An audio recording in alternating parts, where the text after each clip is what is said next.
Hello everyone, welcome back to the channel. It's me Varsha here. In today's video, we are going to walk you through how to create a secure password on Kik, the popular messaging app. Whether you are just getting started or need to update your password, we have got you covered.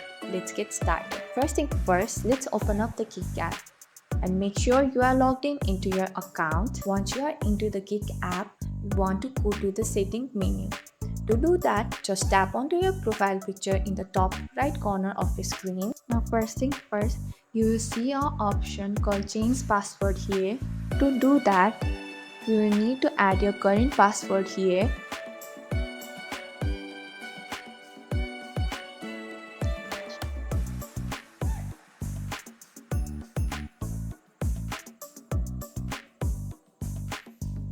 Once you have created your password, make sure to re-enter it to confirm.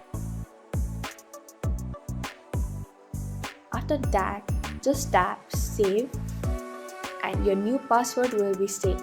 You will use this password every time you log in to Kik account, and that's it. You are all set with a secure password for your Kik account. Always remember, a strong password in your first line of defense against hackers. I hope you found this video helpful. If you did, don't forget to like, subscribe and press the bell icon. Thanks for watching the video, and I'll see you in the next video.